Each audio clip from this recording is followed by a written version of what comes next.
Sleepy town settled for the night, where every lawn is tailored just right. And it's about time that the back porch light comes on. At that house down the street, at that house on Magnolia Street. Here we go. Ba ba da ba ba ba ba. Loki is here. I added nothing.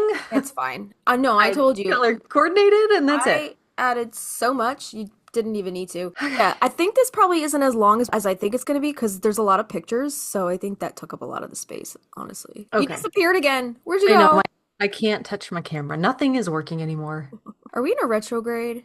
Dude, it feels like it. It really Sorry, does. one moment. You know what? We'll just use this one. How's that sound? Let's just use the normal webcam, and that's the way it's gonna be. It is what it is. Is my Bluetooth, yep, blue snowball working? As long Cool. as your mic's good, we're good to go. Yes, ma'am. We're good to go. It's like you got astigmatism. You can't see. It's all blurry. It's like looking through my mom's readers. Prescription. Yeah. The readers from the drugstores is what you get. Yeah. Okay. All I'm right. ready. Hi. Alrighty. How are ya? How you doing? How was your? Have Good. we talked? We No. talked via Marco, but not like. Oh no, Yeah. we did. We had a meeting on Tuesday, Monday. That's Tuesday? right. I saw your wisteria message about the tree Mm-hmm. in the storm. Mm-hmm. Was that the video you were trying to send me? Or just like the video of the storm that wasn't going through because you guys didn't have power at one point? Yeah, no, I wasn't filming when I was driving. I was trying to survive. I was so scared. I literally, like, I was just driving and then it just went whoosh, like white So shield scary. in front of my windshield. Couldn't see a damn thing. There's a pedestrian walking on my left, just walking, I guess, walking home from whatever, down like a two-way, small little country road, the back roads, getting home from work, and I'm like beeping at him, like, move out of the fucking way. Like, he was on the other side. I wasn't gonna hit him, but I was afraid somebody else was gonna fucking hit him coming the other way. And I couldn't see the other way. Mm-hmm. So, like, I couldn't see lights, I couldn't see the street, I couldn't see anything. It was just white. That's and crazy. I was freaking out. I was like, I wanna pull over, but also the street is lined with trees. I was like, I don't want a tree to fucking fall on me. Yeah, good thinking. And luckily I was right around the corner from my old boss's house. So I was like, let me just get to her driveway, hunker down for like, I don't know how many minutes until it passes enough for me to make the drive home. Yeah. So I was able to get into her driveway. But before I turned into her development and before I was able to go down her street, I saw like the rain lit up for like a split second and I saw like a tree go whoosh, Boom. like down. Yeah. Dang. And I was like, what the fuck? It was like blocking half, like 3/4 of the street. So I had to like shimmy around it in my car, probably scratched the side of my driver's side. Got into her cul-de-sac, put my car in park, got into her driveway and just like broke down. I was like shaking. Yeah. My hands were shaking. I was trying to call Avi. He was trying to call me. Like I answered, but then the line cut out. Like the cell service was shit. So I texted my boss and ex-boss and I was like, I'm just letting you know I'm in your driveway because she's got like cameras and stuff. It's like, it's just me sitting in your driveway because there's a big storm here because they're down the shore right now. They're not even home. That's right. So I was like, just let you know it's me. She's like, you can go inside if you want to, if you need to. Like, Oh. I was like, by the time she actually texted me back though, like I had already left because Yeah. it cleared up enough. But like as I was leaving, like I was like, yeah, it's clear, but I didn't account for like all the trees that were gonna be down, all the power lines that were gonna be down, all the road closures Yep. already. So I like didn't account for any of that. I was just like, oh, I can make it home from here. It's a 10-minute drive. The 10-minute drive turned into a fucking hour and Ah, and a half. damn. Because, like, no matter what street I went down, it was either blocked off by a tree, a cop was blocking it off, or the power line was completely laid across the street. 'Cause These are, storms like, are no joke. little back roads, right? Mm-hmm. So, yeah, I called Avi when I got out of there. Oh, yeah, when I went to leave her cul-de-sac, the tree that was down that I went around to get to her driveway, there was, like, a SUV waiting, like, at the end of her cul-de-sac, like, what should I do? Should I move the tree? Should I go around it? What should I do? So I was just sitting there waiting to see what this guy was going to do because he was kind of like in my way. I couldn't leave until he moved out of the way. So he pulled up and he got out of his car and he was dragging the tree out of the road. Goddamn. Dragging the tree. Good for And I him. was like, okay, well, thanks, I guess. Now I can get around the tree. Yeah. So I got past the tree, started driving again, went all the way around this like little bendy thing, and at the end of that road, there was like another tree laid across the whole entire thing, and it was blocking a main roadway that I take to get down a little park to get home. I was like, all right, well, if I can't go this way, I'm gonna have to backtrack and find another way, and no matter what way I went down. It was like trying to get out of a maze, like a Yeah. labyrinth. It was Yeah. insane. That And I was like hour. Holy so shit. frustrated. I was so cranky by the time I got home, and like we had Yeah. plans to go to my parents for dinner that night because my brother had just gotten into town. Yeah. So I was like, I don't want to cancel because my brother's home. So I was like, no, we're making it to this goddamn dinner. Wow, Only at dude. my parents' house, right? But like Avi got in the car. I pulled up. I was like, are you ready? Was there any power at this point? No. So did your parents not have power either? No, their side of town was fine. Okay, that's crazy. I'm glad you were safe. And now I'm hearing that it was a tornado, and I'm like, are you fucking kidding me? That Was was it really? Yeah, I was hearing that it was a tornado. A tornado just like Wow. ripped right through, and It's probably we good had you no didn't know idea. that. It's probably good you didn't know that in the moment Yeah, I would have freaked because out.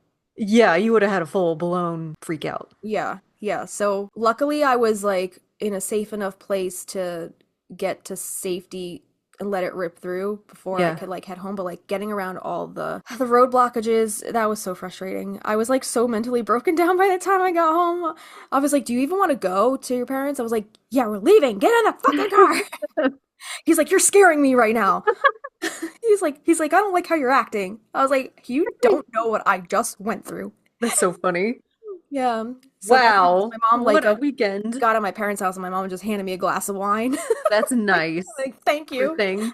And I just wanted to cry. You're scaring me right now. Yeah. Oh, yo, 3 people died in that storm by trees falling Oh on my them. God. 3 people In your town? In that in area? that area. Yeah. Wow. Yeah. So that also fucked with my head. I was like, that could have been me. Yeah, you dodged it, man. It's another one of those hit the brakes at the And stop like sign. a lot of the streets that I would go down to get home, there were whole trees laying over. I'm like, if I didn't stop and if I tried to like proceed actually getting home that route, maybe that tree would have fallen on my car. Who the Yeah. fuck knows? Like, I was so scared. It was I'm just so sorry. scary. I hate this time of year. I hate hurricane Yeah. season. This is It's like the so worst it's been in a unpredictable. while though. Like, I feel like it's been raining this whole week. There's thunderstorm watches and flood watches all week. All time. Yep, Yeah, yep. it's scary. Hey, which I? Hey, witch. Hey, I'm how's it going? Christina. I'm Justina. Welcome to Magnolia Street, your one and only musically inspired practical magic fandom podcast. Every week we deep dive on different aspects of the movie and the books, as well as treat your ears to our very own practical magic inspired original music. Yeah, we are still in summer solstice season by the time this episode comes out, right? It's not Lunasa yet, right? Not yet.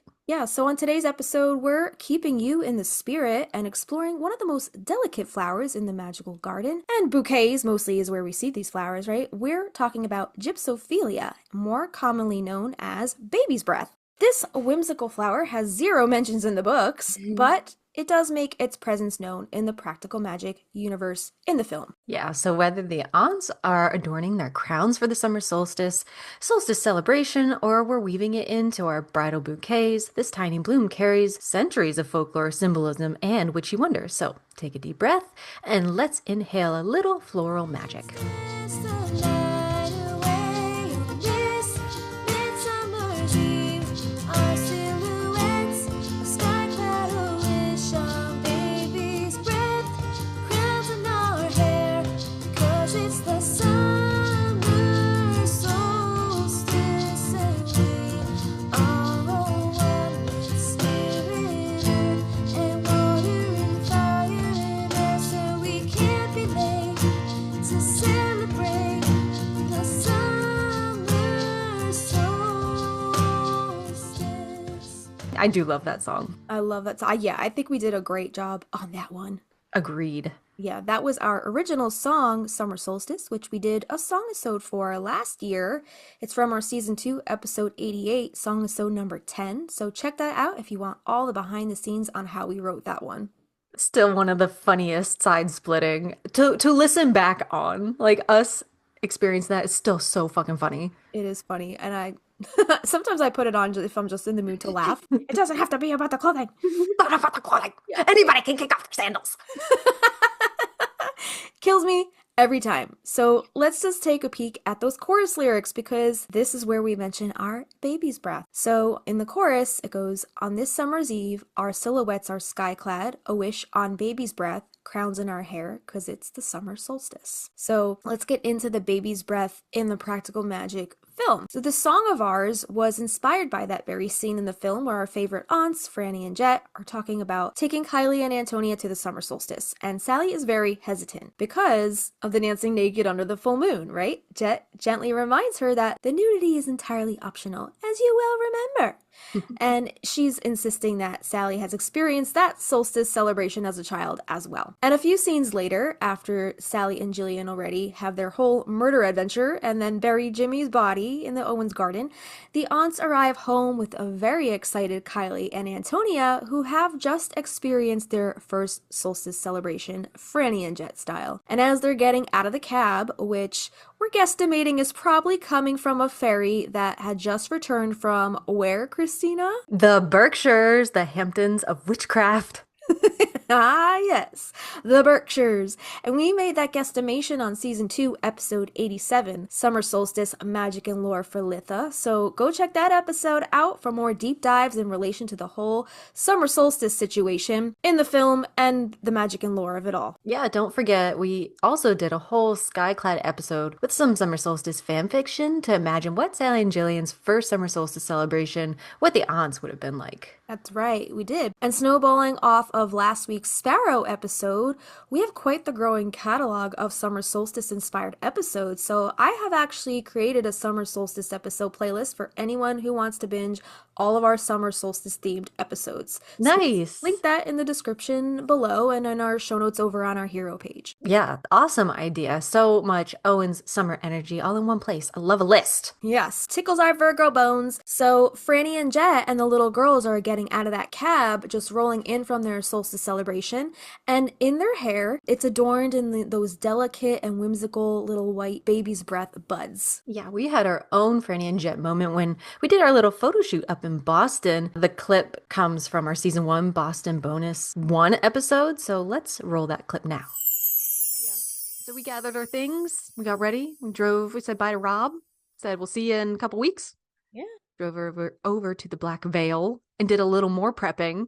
Justina, Avi has this awesome picture. Both of the doors on the one side of the car are open, and she's using the one window of the car door to do her probably baby's breath, and I'm using the other car door, and we're just like right, the prepping our baby's hair with the breath, baby's breath. The baby's breath. So, all right, we had before we even went there, we went there with the notion that we wanted to do this photo shoot dressed as the. So I was like looking around my house because I don't throw anything out. I'm a pack rat. I have dead flowers all over my office. I have a basket full of dead flowers. And I just so happen to have like one little bushel of baby's breath flowers that I shoved into a Ziploc bag, put it in the front of my suitcase, and I was like, all right, for our aunt's shoot, we're going to put the baby's breath in her hair like they have in their hair when they come back from the solstice celebration. So I was like, we're going to do the baby's breath. And that's what we did. We were both using a car door window as a mirror. So yeah, we had to post that picture up on Instagram or the Patreon or whatever. But I can't wait to share these photos. And it's like, I want to share them all at once, but we cannot. Avi took so many. Yeah, that's the photo of us doing our hair in the Avi's car door windows, right? We're just using the reflections as mirrors. If we didn't have the baby's breath, we would have just been some witchy, cute little bitches up in that place. But with the baby's breath, you're like, oh, I see that reference. I see you. Yeah, Franny Jet. We transformed into Franny and Jet. Yeah, that was just so much fun cosplaying as Franny and Jet with you in Salem. I know. And that shop was so freaking cool, and it just like fit the vibe perfectly. And it was just like happenstance how we were able to get into there last minute to do that. It was like a girl date dream. Like, let's do a little photo shoot and then shop. Right. At this really cool tattoo parlor. Yeah. So it's Black Veil, the shop of Dreer and Wonder, right? And they just opened a new shop across from the witch house That's a great location. Yeah, haven't been to that one yet, but hopefully maybe if we go back this October, we can hit that up. Yeah. Yeah. So remember when I was teasing your hair in the bathroom of the Regatta pub and like people kept coming in and out like giving us the bombastic side eye? I was like doing the splits, trying to like get low enough, and you were doing, I had done, quote unquote, done some makeup, and you were like, no, no, no. And you started like really getting in that eyeliner and all the makeup stuff. You did a wonderful job. I Thank you had for to making me look so pretty. I smoked you up. I You smoked up your did. eyes, They made were them so really much nice. fun. Hmm. Yeah, that was a lot of fun.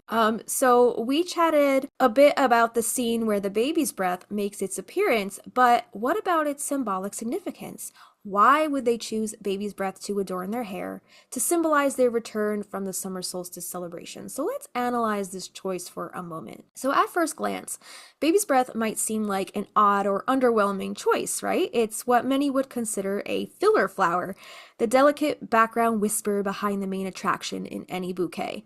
But that's exactly what makes this moment in the film so meaningful. So let's talk about the symbol of subtlety and spirit.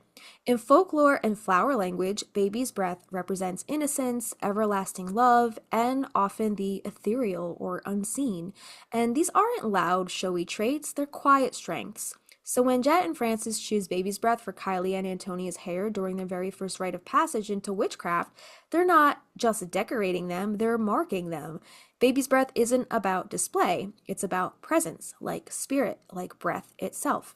So think about it. It's not the star of the bouquet, just like the girls haven't yet become the stars of their lineage. They're still being initiated, subtly woven into the family's magic. Next, let's talk about protection disguised as innocence. In magical lore, baby's breath was sometimes planted near graves or by doorways to ward off malevolent spirits. I think we now need a hardcore organ chord behind malevolent, like Malevolent. anytime malevolent comes up. To go with our dames. Exactly. Yeah, I like that. Let's do that. Malevolent spirits or guide the souls of children. And it may look fragile, but it's quietly protective. So this softness acts as a camouflage, a gentle veil that both protects and connects. And the aunts, known for their intuitive wisdom, might use baby's breath in this scene as a kind of ritual adornment, a spell disguised as beauty. The girls may not know the magic woven into those white blossoms, but the aunts do. They're giving them more than a hairstyle, they're giving them ancestral armor. I So, like that. yeah. So now let's chat about the connection to spirit and ancestry. The name baby's breath itself evokes something more than floral. It speaks of new life, first breath, even spiritual birth. And that's exactly what's happening in this scene. This is the girls' first midsummer. A time when the veil is thinnest, when the spirits are near, when rituals bloom with meaning. By returning from the celebration with baby's breath in their hair, the girls are claimed by their lineage, they're connected to their magical ancestry, and they're introduced to spirit in a safe, gentle way. The fact that it's subtle speaks to the film's overall message. Magic doesn't always need to be grand or loud to be powerful. Sometimes the softest presence is the most lasting. I was trying to see what our Jet episode was because all of the descriptors you're using for baby's breath, I'm like, Mhm. that's Jet. She's just unassuming, quiet, but very powerful. And I can picture her being the one like, oh, Franny, look how lovely these dried. Let's put them in their hair. And Franny's like, okay, go I ahead. could see Fine. that. Yeah, I could definitely see that for sure. Yeah, Jet is the softer one, right? Yeah, And I think Jet brings out the soft side in Franny, and maybe Franny brings out the little badass side in Jet, you know? sure. Yeah, Maybe it yeah. works. Maybe, do you think they're sister signs? They just like, Oh, yeah. cause Okay, like, so wait a minute. So if Franny is born in March, is that yeah, right? She's got a March birthday? she could be an Aries. Okay, what's Aries' sister sign? I don't know. I don't I'd have know. to look at a wheel. Yeah, I would have to look at a wheel. But baby's breath, as we'll learn later on, it's synonymous with the element of air. So it's very airy. It's a very airy flower. And if that Aries' is, sister sign is Libra.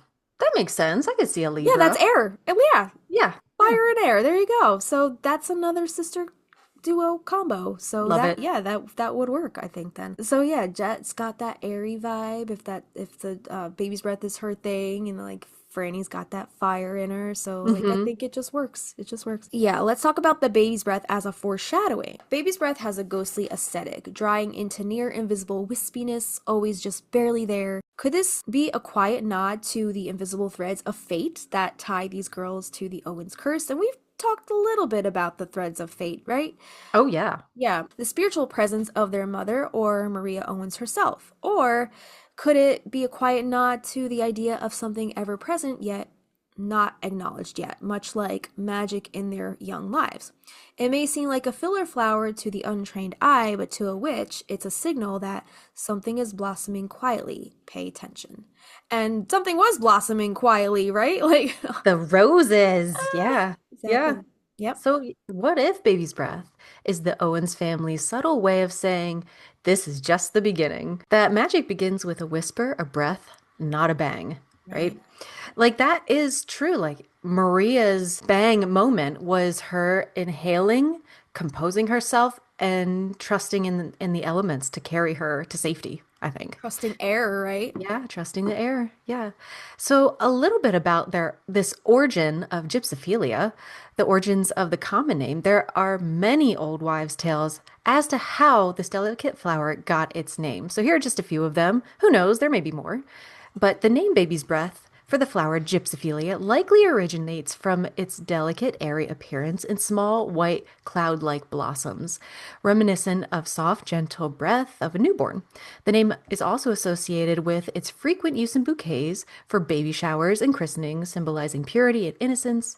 Another theory suggests the name stems from the flower's scent, which some find similar to the smell of a baby's spit up.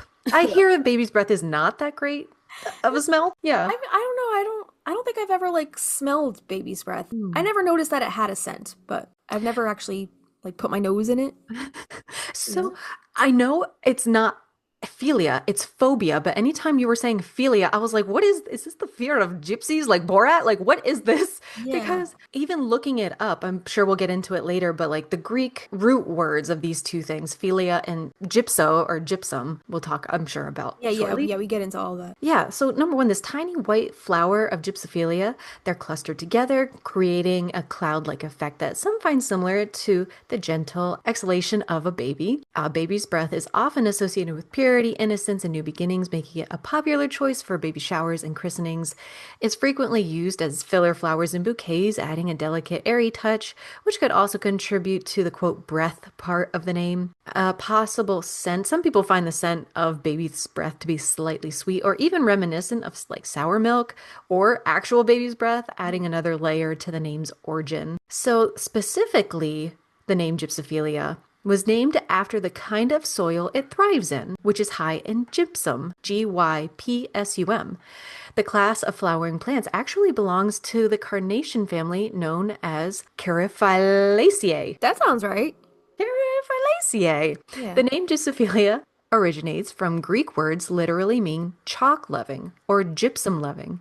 It combines gypsos, meaning chalk or gypsum, and philos, meaning love or loving, or a fondness for something. The name reflects the plant's preference for growing in calcium-rich, often chalky or gypsum-containing soils. Interesting, like calcium-rich, and then they also just said like it kind of gives that sour milk smell Mm. sometimes. Yeah. Cool, yeah. Gypsum is a mineral composed of calcium sulfate dihydrate. Let's get into the science now because I didn't know this, but there are so many different kinds of baby's breath. And it's kind of like the same thing with the snakeweed. Remember how we like went through all the different snakeweeds and we're like trying to like pinpoint Yeah. what was the snakeweed that Jimmy would have given those kids in the desert? I don't know. So you're saying Um, buckle up? yeah, yeah, there's a lot here. So let's talk about the genus Gypsophilia. This is a genus of flowering plants in the carnation family, what you just said. Caryophyllaceae, I think that's how you say it. They are native to Eurasia, Africa, Australia, and the Pacific Islands. Turkey has a particularly high diversity of Gypsophilia taxa, with about 35 endemic species. Some Gypsophilia are introduced species in other regions. So plants of this genus are known commonly as baby's breath or bebe's breath, like B-E-B-E. Bebe. Bebe. A name which also refers specifically to the well-known ornamental species Gypsophila paniculata. I think the paniculata genus is the one that's mostly found in the bouquets, like the common baby's breath. Okay. I think we'll get all into that in a minute. So, Gypsophila is one of the most heterogeneous and largest groups in the carnation tribe. The genus comprises approximately 150 species of annual or perennial herbaceous, creeping or cushion-forming plants, inhabiting primarily the mountainous steeps in the north temperate part of the Old World, with a diversification hotspot in the Irano-Turanian region. These species also show major variation in inflorescence type, ranging from many flower tacts. This is for Phyllis right here. I don't know This what is all. a lot of letters really close Okay. together. So let's just skip that whole part. Each Okay. small flower has a cup-like calyx of white-edged green sepals containing 5 petals in shapes of white or pink. The fruit is a rounded or oval capsule opening at valves. It contains several brown or black seeds, which are often shaped like a kidney or snail shell. Ooh. Yeah. I don't think I've ever seen baby's breath like growing in the wild. Now watch, it's gonna Same. pop up in my front yard. Well, with Right? next to your belladonna. How pretty. That would be very pretty. Yeah, so some common uses. A few species are commonly cultivated for several uses, including floristry, herbal medicine, and food. The baby's breath, most commonly used in floral arrangements such as bouquets, is common Gypsophila paniculata, and the genus elegans, like Yeah. elegant, is also used as a cut flower. The genus is a source of saponin. Okay, wait. Let me get my Phyllis in the back of my head. Yeah. The genus is a source of saponins that can be used for many purposes, including the production of photographic film and hemolytic laboratory reagents. Or that's supposed to be detergents? Because I know it's used in detergent. Yeah, I don't know. Laboratory detergents. Their detergent qualities make them useful in soap and shampoo. The genus Royeka Yeah, what is that? is used to make dessert halvas. Halva, ahava. Okay, it's like a Middle Eastern dessert. It's kind of like a confectionery. It says it's spread throughout the Middle East, North Africa, Eastern Europe, the Balkans, Central Asia, South Asia. It says the name is used for a broad variety of recipes, generally a thick paste made from flour, butter, liquid oil, saffron, rose water, milk, turmeric powder, and sweetened with sugar. So sounds it expensive. kind of looks like, I don't even know what I would say that looks like. It's like a loaf, and it looks like maybe those are pistachios or something. Here, I'm clicking on it. Yeah, Oh, yeah. how interesting looking. Right. Yeah, it It looks like doesn't look appetizing. a sweet dessert, you know? It looks like a pudding you would put in like a square mold, Mm-hmm. then put stuff on top of it. Yeah, like in a Jello mold or something. Yes. Yeah. Species are also ingredients in liqueurs, cheeses, and ice creams, providing flavor, aroma, and crispiness to foods. Several species are hyperaccumulators of boron and may be planted to absorb the element from polluted soils. Okay. The plant is also used in making a foam-like topping for popular desserts called kubrek in Mezin, a province of Turkey. So it seems like they put stuff in the dessert a lot. As far as ecology, some species are known as weeds, including the aggressive ornamental G. paniculata, which invades habitat and competes with native flora. The plant G. simoni, I guess that's Turkish, is widely distributed in Turkey, where it is a native species. So we're going to get into all the different species now. Woo! They're all a genus of Gypsophila. So we have Gypsophila acutifolia, Gypsophila arosti, elegans, fastigiata, litwinoi. You're about to summon a demon, so be careful. Dang! You got to do it with conviction and really fast. Gypsophila cutifolia, arosti, elegans, fastigiata, litwinoi. What is this one? Wow, hold on. Hemophilialia. Semophiliae Morales? Rick Moranis?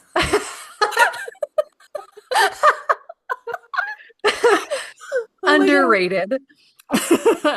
Gypsophilia nana, oldhamiana, paniculata, perfoliata, petriae, Gypsophilia pilosa, Gypsophilia repens, Gypsophilia scorsanifolia, We're in Gypsophilia Scorsese. spinosa, and okay, these two should be broken up because those are different. Gypsophilia stiveni and Gypsophilia vacaria. So those are, And that's then the boom, here comes Billy Zane. He's called. That's just how you gonna summon him. barge through a hole in the wall and go, oh yeah, like the Kool-Aid guy. Billy, we don't need you right now. And then he just backs up all awkward. Okay, I'll be Oh okay. my Awkward. god. So that's the list. Okay, so that's a list off the bat. So now we're gonna get into each one of them. Here we So go. Okay. start off with Gypsophila acutifolia. So this is commonly known as sharp-leaf baby's breath. It's a perennial herb, 30 to 60 centimeters tall. It's very slender. What is this word? Lanceolate. Gray-green leaves, loose clusters of small white pale pink star-shaped five-petaled flowers. And this one is native to the temperate Eurasia, Eastern Europe, and Asia. It prefers dry, well-drained, sandy, rocky, alkaline soils, full sun, and it's drought tolerant. And then some of the differences, I guess, between this one and common Gypsophilia, like the paniculata, the one that we find in all the bouquets, is this one has narrow leaves, smaller size than paniculata, and it's less invasive. So it seems like paniculata, the one that we see in like all the floral bouquets, that's very invasive. So maybe that's why we use it as filler flower, because there's just so fucking much of it. People are like, I don't know what else to do with it. Yeah. You know? So this one we don't have here. No, it doesn't seem like. Temperate Eurasia and Europe and Asia. Okay. Yeah. And then the next one is Gypsophilia arosti. And this one's like really, I think this one's very pretty. It's like Bone-like. It's like so Yeah. skeletal, black. It's got like the black stems with the white flower on it. Yeah. And Pretty. like the florals are a little more sparse, it looks like, right? It's not clustered as much as the other one. Right. And this one's commonly known as Arost's baby's breath. And this is characterized by clusters of small pom-pom shaped flowers that are flushed with soft apricot hues, giving them a warm, rosy amber tint rather than a stark white. Pretty. Yeah, it's very pretty. The flowers are typically smaller than other varieties of baby's breath. This one's native to Italy, Sicilia, and Turkey. Yeah, that's my home. That's my homeland. Represent. Yeah, and Turkey. So the conditions for growing this one, they are good for attracting pollinators, making a good ground cover, and it's lime tolerant, which is essential, I guess, over in like the more deserty climates. Like Sicily is like kind of like deserty. Yeah, arid. Yeah, and harvesting these flowers, you can do this in late spring to early summer when they are in full bloom. This is saying that the saponins are found in many plants, including several that are often used for food. Okay, so it's saying that it's not advisable to eat large quantities. It's known for its ornamental value rather than for significant edible or medicinal uses. The rhizome roots are rich in saponins, typically used for medicinal purposes as detergents for cleaning. Oh, okay. yeah. I didn't know that they were rhizome roots. So that means it's like it can like spread itself out from the root underneath, like a iris. Irises are like that too. Ooh, these are pretty. Oh, I have a bush on the side of the house called bridal veil that looks very much like this next one. They're so pretty. So tell us about this next, the egalans. Elegans. The elegans. So this is commonly known as showy or annual baby's breath, and this is an annual. It grows 30 to 40 centimeters tall, more abundant showy flower clusters, typically white but sometimes pink. And this is native to Eurasia, and it's a common ornamental. This grows in full sun, well-drained, neutral, alkaline soil, and is hardy to USDA zones 3 through 9. And this one says it's non-toxic to pets like dogs, cats, or horses. It's a mild gastrointestinal upset if ingested. I wonder if that is what I have. I'm gonna look it up really quick because I have only heard it called bridal veil bush. Okay. So let me see. It is not part of the same family. All right. Never so mind. What is bridal bush? Bridal veil? What is that a part of? It is part of the Spiraea punifoliae. That is its name. Are there any common flowers that share a genus with that? I'm not gonna worry about it. I'm just curious. Yeah. It just looks Because- very similar, but it's a huge bush that comes up to like our windows. Yeah, because when I was looking at book mentions for this episode, I didn't find any baby's breath or gypsophilia mentions in the book, but I was like thinking like what other cluster flowers, because remember in Magic Lessons, Alice talks about the yellow celandine in the fens. Oh, no, I don't, but Yeah. that's a good so memory. I looked that up to see if it had any relation to gypsophilia, but it doesn't. Okay. Yeah, so I was just curious. Yeah, so I think this one, the elegans, I think this one is also one of the common bouquet genuses because like in this picture here, like look, it's like clustered with roses and something, right? So pretty. It is Yeah. very pretty, yeah. And this is a short-lived annual versus long-lived perennial, and this is great for larger floral displays. And next, moving on to Gypsophila fastigiata. I don't know where all the information went for this one. Maybe I missed this one. Did I not do this one? Pastagiata, like a It pastagiata. sounds like pasta fagioli, right? Is that a food? Yeah, yeah. It's like a Italian soup. Pasta I only know fagioli. pastagiata from the Gilmore Girls, which is like a nice walk. Mmm. Mm, That sounds lovely. fascinating. All right, so yeah, this doesn't have much about it. This is saying that it's from the Carophyllaceae family that we were talking about before. Carophyllaceae, those are carnations, right? Hmm. Carnations, basically. Yeah, I'm not finding anything on the pasta fagioli one, so Okay. I guess we'll move right along. They do look notably different, though. Oh, I do yeah. have a photo here of it. Do you see the picture of this I one? do see. They look saffrony like a Mm, white, very spindly looking yeah. little, what are those called? Pistils, Uh-huh. stamens, whatever. Yeah. Yeah, yeah. Like I went to a school. like was it St. John's wort has those like you ever see St. Oh, John's wort? hmm. Yeah, like those like little tendrils or antenna, right? Yeah. Yeah. And it also kind of like the flowers themselves kind of remind me of like azalea flowers Okay. a little I bit. can see that. So this one is pretty, but definitely doesn't look anything like our, common Our small clustered paniculata. friends. Exactly. And then moving on to Gypsophila litwinoi. This is a species of flowering plant. Again, the Carophyllaceae family, native to Central European Russia, northwest of Voronezh, and it is confined to chalk outcrops. And this one kind of looks like that witchweed. Remember the one we were talking about to make the brooms? Yes, it does. Yeah. And I think I don't remember where I pulled this image from. It's not even in English. I don't even know what it says. Oh, yeah, it looks like out of a botany book. Right, yeah. I couldn't find much like actual information on that one. Moving on to Rick Moranis, Semophiliae moralis, and the common names for this one are Wall's baby's breath, annual Gypsophilia, cushion baby's breath, low baby's breath. Let's talk about the scientific name origin. The Latin specific epithet, moralis, is derived from the Latin word meaning growing on the wall. The Hmm. species was first described by the Swedish botanist Carl Linnaeus in Species Plantarum on page 408 in 1753 as Gypsophilia moralis. It was once confused with Pedorhagia saxifraga. Dang. Pedorhagia saxifraga. It is one of two species in the genus Samophiliae.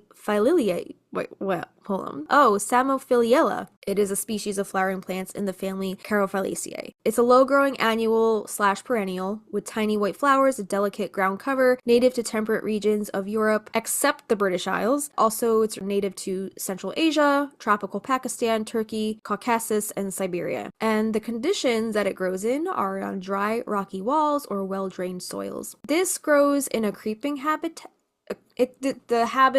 Wow. Having a stroke. So the difference between this one and the paniculata, the common one, it grows like a creeping kind of flower or That would vine. be so pretty to Yeah. see creeping over like rock walls and stuff like that. Yes. Yes. And this is a smaller form suited for rock gardens. Exactly what you just said. Okay. Moving right along to Gypsophilia nana. This one kind of looks like phlox a little It bit, does. I agree. right? I agree. Like a pink phlox. So Hmm. pretty. So whimsical, like tucking it in between like garden walls and like Yeah. It and looks this like it could even have like a hanging quality, like just a mm, little bit of droopage that makes it very, very whimsy. yes, it is very whimsical and it would probably be beautiful in any kind of like cottage garden. I want it. I know. This is commonly known as dwarf baby's breath. The traits, it's a low-growing perennial that forms dense, cushion-like mounds of delicate, finely textured foliage. It produces tiny star-shaped white or pale pink flowers in late spring to early summer, adding an airy, elegant touch to gardens. And this one's native to the mountain regions of Central and Southern Europe, alpine or subalpine Eurasia, and this thrives in well-drained sandy, gravelly soil with a neutral to alkaline pH, rocky alpine soils, and it is hardy and drought resistant. So this might be a great like thing to add next to your lavender. It might be like a good lavender Do they? buddy. Can you find it here? I don't know. I don't know if you can find it here. And this is extremely compact growth form. So there you go. That's Fluffy, like a little pillow. Gypsophilia Nana. Very cute. Moving on to the Gypsophilia oldhamiana. This is commonly known as Manchurian baby's breath or Oldham's baby's breath. And the details are scarce. I'm guessing like the actual clusters of the florals. Like it looks very leafy. Like the leaves look very big, but then the clusters are very small and sparse throughout the plant, it looks like. And it's got similar small white blooms. And this is native to Manchuria and Northeast Asia. And this tolerates temperate conditions. Where's Manchuria? I have no idea. Never heard of it. Okay, so Northeastern Asia says primarily within present day China. Okay. So, yeah. I was gonna say, oh my gosh, this next one's so pretty. It's because it's the one we're so used to seeing. Is it? Oh, the paniculata? Yeah. Yeah. Yeah, this like one, it. I think this is the invasive one, right? Mm-hmm. Also known as panicled baby's breath. And this is a perennial, grows 60 to 100 centimeters tall, mound-forming branching stems, clouds of tiny white flowers, gray-green lance leaves, and large taproot. And this is native to Central Eastern Europe, Western Asia. It tends to grow in rocky/chalky soils, in full sun, neutral to alkaline, well-drained soils, drought-tolerant. It says salt. I don't know what that means. Oh, salt and deer resistant. So I'm wondering, it would probably be safe against the reverend who's throwing salt on everybody's yard. Or if you live in an area that they use salt on the roads in winter. Or if you live by the ocean, right? Or if you live by the ocean, cake by the ocean, Cake you'd be by all right. the Ocean, yeah. Did you know that song "Cake by the Ocean" is just like a what's it called for sex? Yeah, I think Innuendo. Cake by the innuendo. Yeah. Mhm. Cake, Yeah. get that cake. Yeah. Cake by the Ocean. I think there was a story that the Jonas Brothers, was that Jonas Brothers or Nick Jonas's other band? I forget the The name. other brother. The I other don't brother. know. Yeah. It was Jonas, right? They were working with like a producer that didn't speak any English, and like you know how sometimes things get lost in translation. Yeah. He was trying to say "sex on the beach," But he said cake by the ocean. something, yeah, like something like that. I get that one confused. That's not the same song as Watermelon Sugar, right? No, it's a different song. Because that's kind of like the same innuendo kind of Right. thing happening, right? Okay. Yeah. But isn't that funny? Love it. Yeah. So moving right along to Gypsophilia perfoliata. This one's very pretty. I like this one Very because it's got pretty. very light purpley blooms, very tiny little purple blooms, right? They're beautiful. Yeah, this is also known as Perfolia chalkwort or just simply chalkwort or perfoliate baby's breath. And this one has fine stems and small, numerous white, sometimes pink or red flowers. But these look purple to me. These look very purple. Right? The leaves are typically lance-shaped and blue-green. The leaves are perfoliate, meaning they appear to be pierced by the stem. And they're native to Southeast Europe, Mongolia, and Iran. And it has been introduced and naturalized in parts of Europe and other regions. And it's typically found in maritime sand dunes, ruderal habitats, and along roadsides. It thrives in temperate climates and is often associated with chalky or limestone Limestone. limestone soils. Limestone. Oh my god. And it's in some areas it can be invasive, particularly in disturbed sandy sites near waterways. So it seems to be cool with watery kind of climates or like It areas does. as well. It reminds me the close up you have. It reminds me of like the pictures of like the Japanese cherry blossoms, but Yeah. smaller and purple. Like it's Yes. that kind of same stem shape. Definitely. Yeah. I know everybody listening is probably, what are they looking at? Check out our show notes. It's our $3 tier over on our Patreon. It's all have there for you. all the images, and also I'm probably going to post links to all of this stuff over on our hero page too, so check that out if you guys want a more visual like of what we're looking at here. So then the next one is Gypsophilia petriae.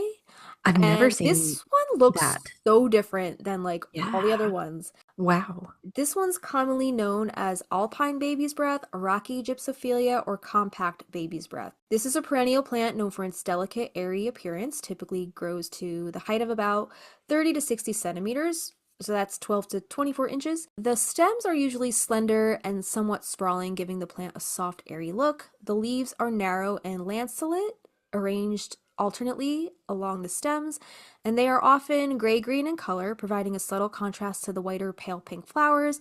The flowering period for Gypsophila petriae generally occurs in late spring to early summer, and the plant produces numerous small star-shaped flowers that are typically white or pale pink. These flowers are usually borne in loose, open clusters known as cymes, Symes, which can create a lovely cloud-like effect when in bloom. And the flowers have 5 petals and are often visited by pollinators like bees and butterflies. And yeah, the foliage, the greenery on this one kind of looks almost like something you would see at the bottom of an ocean, right? It I was gonna looks, say, yeah, like reef-like. yeah, it looks very coralesque or like, Or yes, like ice plants. You see those like invasive ice plants in California yeah. that just do the ground cover? That's what it looks like. It's very Yeah, cool. the greenery is like very tendrily and like have you ever seen God, what's the name of that vine? I had it planted purslane. It kind of has looks like Yes. purslane a little bit. Like the stems might also like if you puncture it, water would probably come out. Yeah, like aloe or a Yeah. succulent. Yes, it looks very kind of like cushiony, like a watery kind of plant. Well, I can see that if it's native to regions like we've been talking about, like, rocky hillsides of Mhm.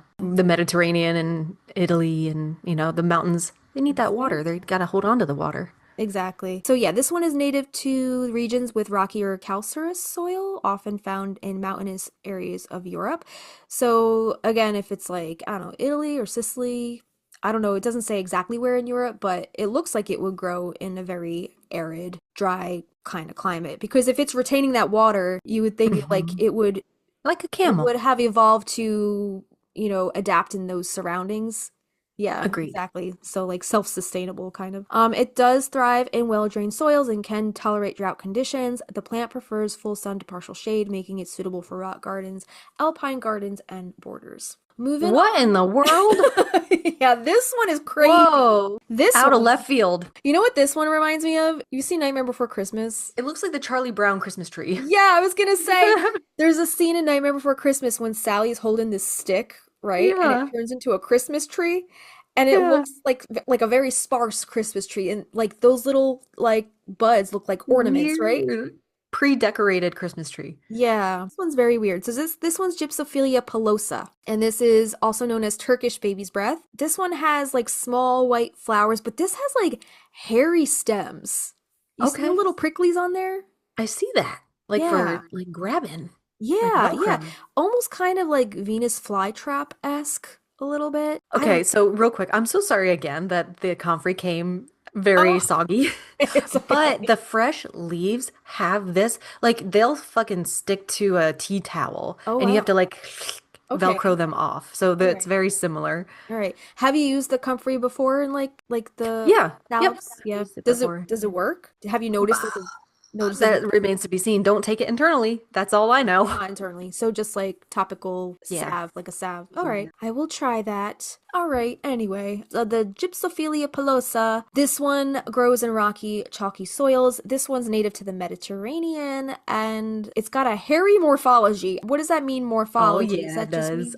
mean I don't know. This does look like it would fuck some shit up if you got close to it. I don't I know. feel like they're so. Have you ever touched like a cucumber vine? Yeah. Yeah, kind of like that. It's not super painful, but you're like, I Yeah. don't texturally, tactilely, I don't like it. Yeah, I don't like it either. I saw a TikTok like yesterday. This guy was filming his wife like tending to her garden. Did you I see saw that? that. You saw that one where I love it. he was like spying on my neurodivergent wife and her tendencies, and she's touching this like the spinies, I guess, on her plants, and she's getting the ick.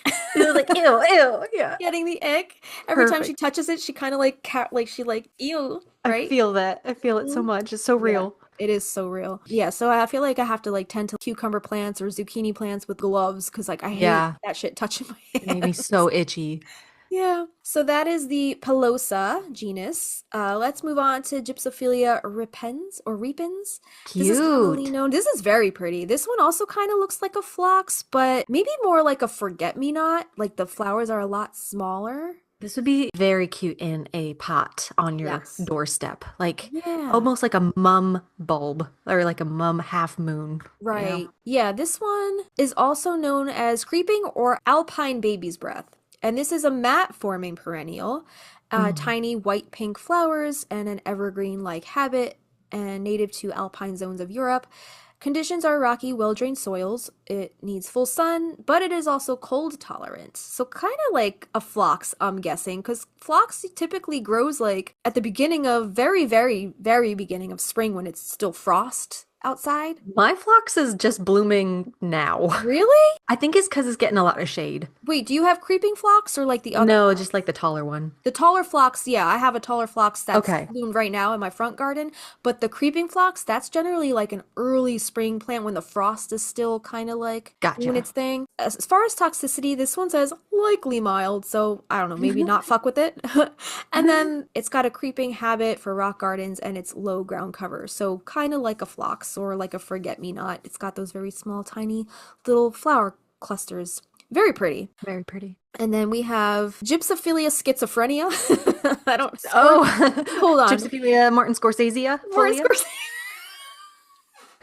We just need to rename all of these, put them on a chart, and then as the flower buds, put like the little faces of like the actor. Like, Oh, that's cute. that would be so funny. So this one is Scorsonarifolia. That does sound like Scorsese. Mhm. Gypsophila scorsonarifolia. So this is commonly known as glandular or garden baby's breath, and this is similar small white blossoms, glandular hairy stems, again, native to Eurasia. This says it's likely similar, I guess growing conditions, it's similar to the paniculata. Toxicity, presumably similar saponin levels, and less commonly cultivated. I have never seen this one before, I so have not either. this doesn't seem like one of the more common ones.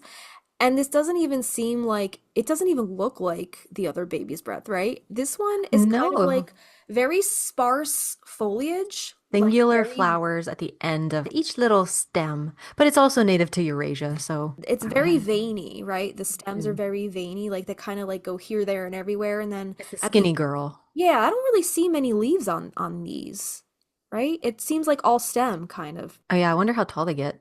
Yeah. Maybe we're just And not this one seeing the didn't, base. I couldn't find that much on this one as far as like information. This next one, Spinosa, we didn't say it's we didn't talk Dr. about Spinosa already. Spinoza.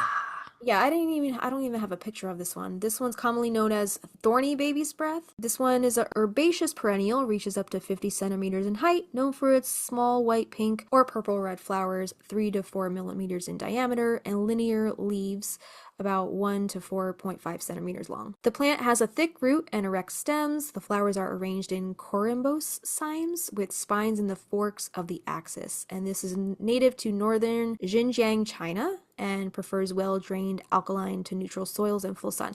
I couldn't find any photo of this one. And Oh, even like I plugged it into ChatGPT and it was like, yeah, I can't find it. I can't find anything. So what? yeah, so I don't know. That I Maybe guess that's it's an a rare one. extinct? Yeah, rare species. So if anybody knows what Gypsophila spinosa looks like, let us know. That is a photo. Exactly. And then we have Gypsophilia steveni, S-T-E-V, like Stephen and then two eyes, Steveny, commonly known as Stephen's baby's breath. Who's Stephen? Why does he have baby's breath? Why is he the only one to have an actual name? Right. Stephen. And this is a perennial herb, has linear gray-green leaves and delicate white flowers and loose clusters. This one also kind of has like a phlox kind of vibe, like a ground cover type thing, peeking out of rock gardens. This is native to Caucasus regions, including parts of Ukraine and Armenia. It's popular choice for florists and often used in bouquets and other floral arrangements. This says in Armenia, it's considered critically endangered due to habitat loss from road construction and infrastructure development. So I it doesn't believe it. seem like this one is that common anymore because I guess they clear away a lot of it to build stuff. I was gonna say these species all seem like they don't give a fuck. They're gonna grow wherever, whenever, in rocks, on Yeah. hillsides, on mountains, They're and the until you Shakira. fuck with their They're the until you fuck Shakira with their of the- habitat, then they're okay. They're very resilient, it sounds like. Yeah. So I sent it to you on TikTok. Did you see what I sent you on TikTok? It has never been more clear to me that some of you have never. You've never. And it's also becoming more and more clear that you've never even attempted the.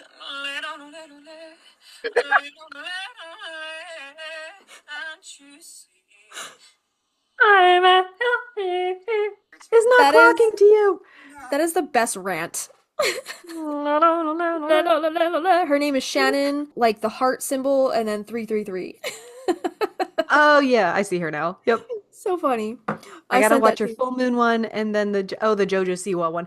Okay, I have feelings about that JoJo Siwa, but like you gotta understand what song she's covering, and that artist does have a raspy voice. Yeah, yeah.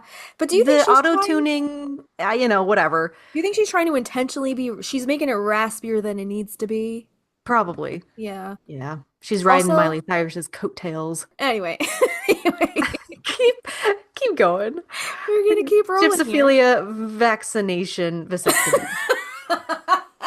Vicaria. Okay, so Cool. this one kind of looks like the tall phlox that I have, I like the right? the flower bulb. It's very Yeah, unique. the flower bulbs are very like I don't even know how you would describe it, Like but geometric, but flowy?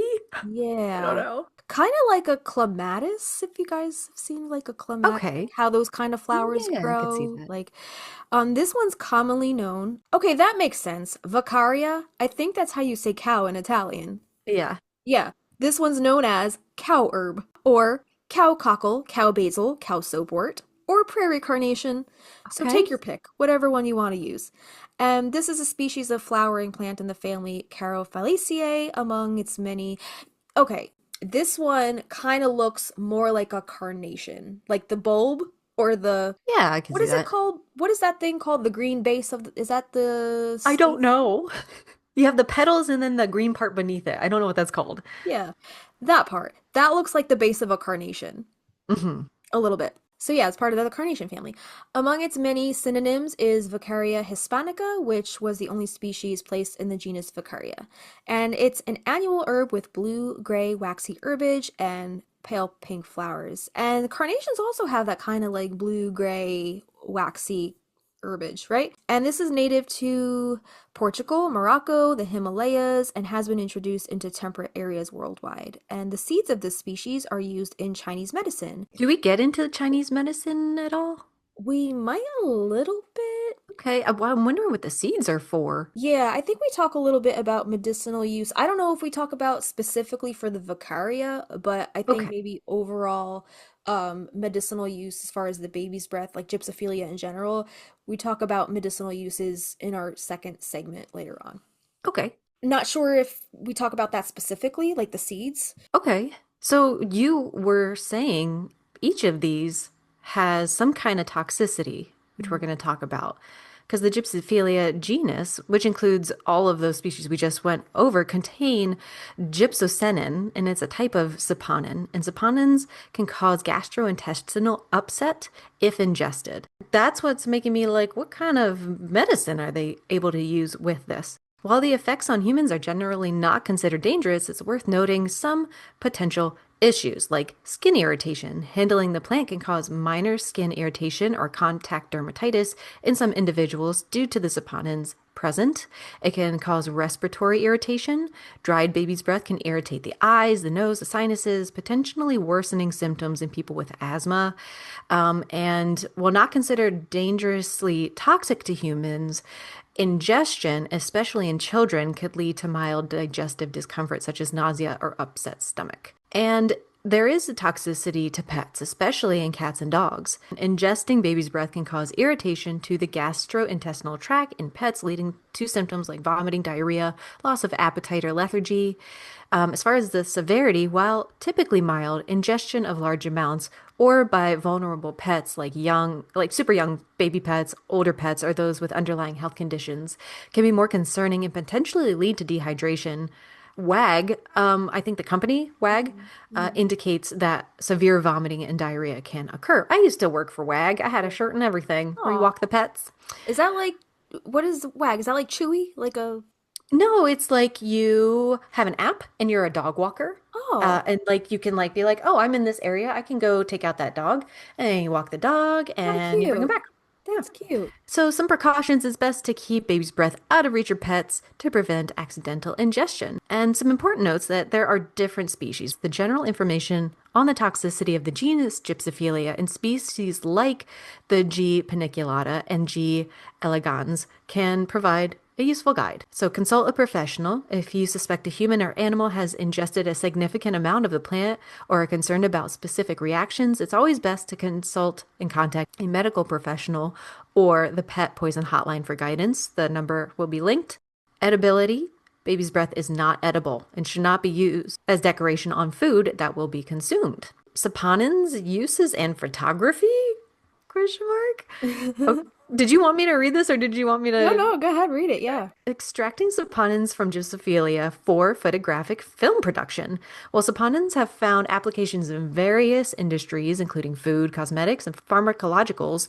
Their use in photographic film production is particularly interesting due to their surfactant, foaming, and emulsifying properties.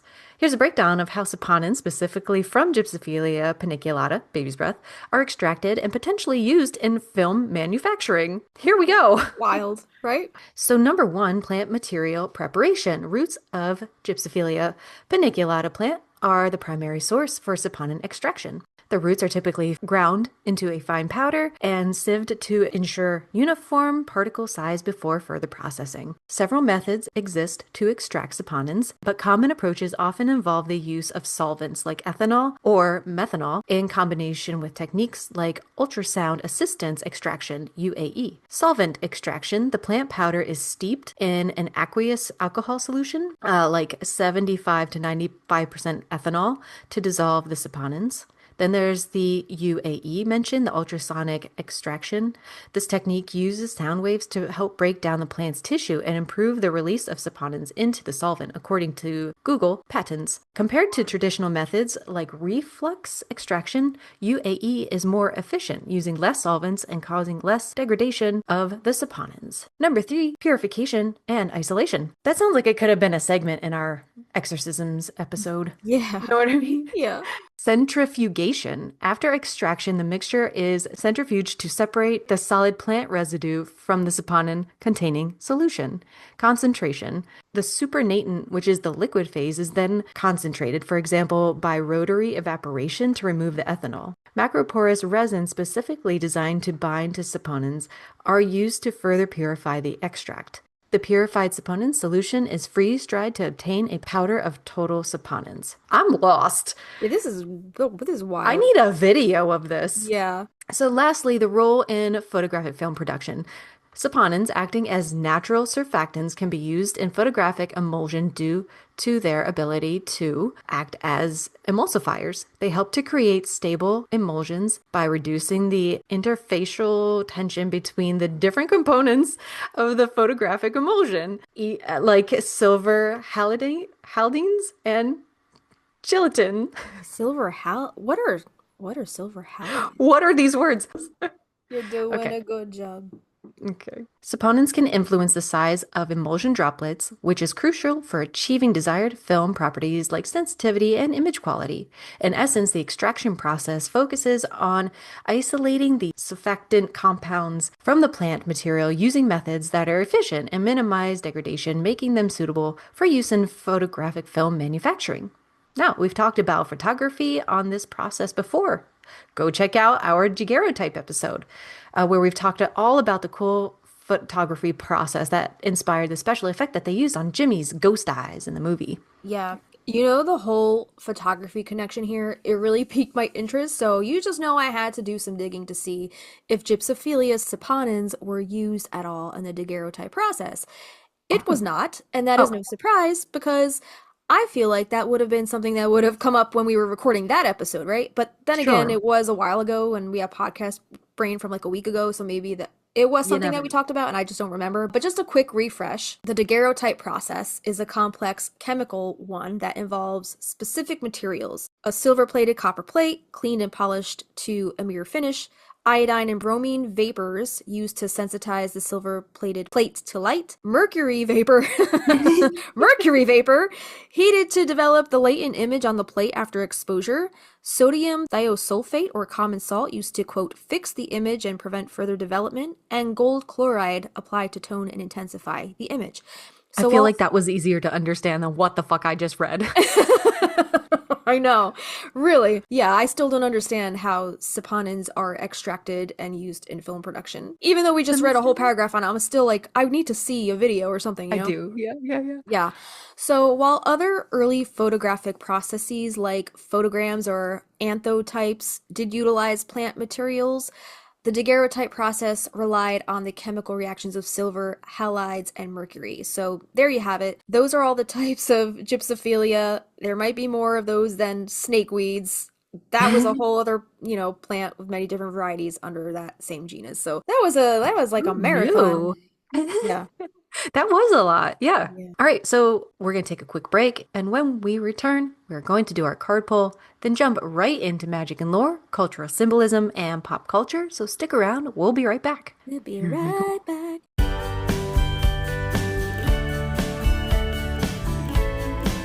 Hey, we're the Stinas, and you're listening to Magnolia Street Podcast.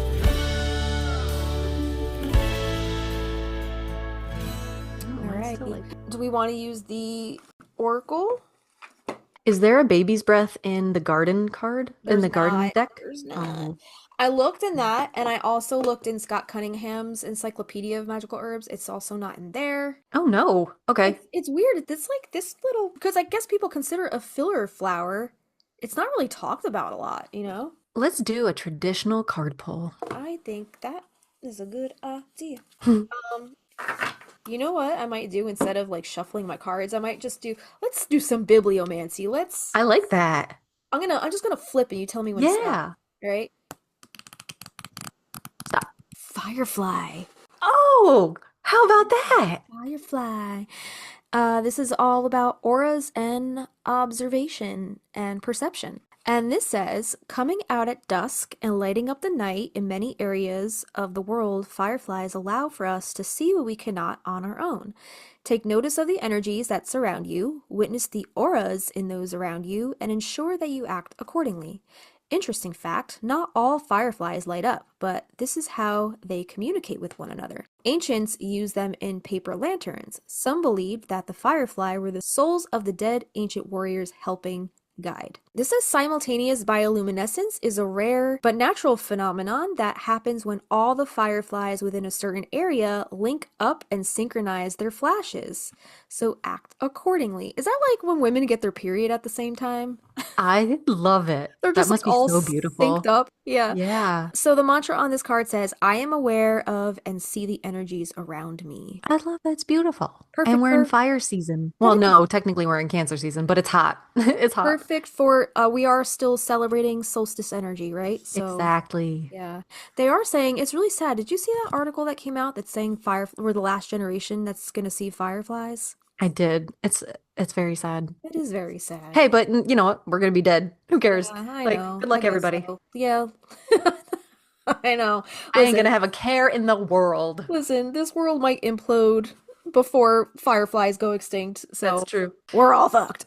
It's all connected and nothing matters. It's all connected and nothing matters. Right. All right. Are we ready to jump into our magic and lore? Take me away, cowboy. We're going to start off with magical properties and herbal lore. So, the correspondences. Gypsophilia, aka baby's breath. It's synonymous with the element of air and water. Cool. The zodiac of Gemini. Christina. Holiday is Imbolg.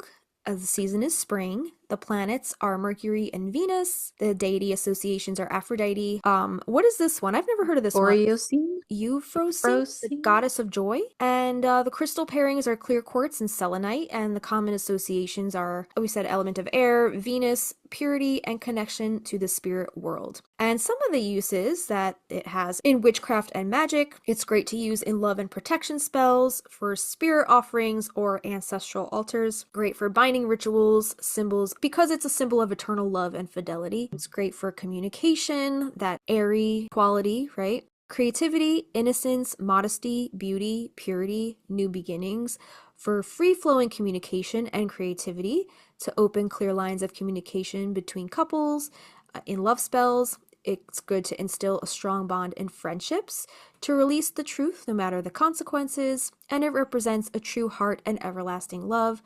It attracts the fae into magical workings, and it symbolizes peace, love, and unity. It does it all. It's like the clear quartz of the floral Herb world. herb world, right? Use it in everything.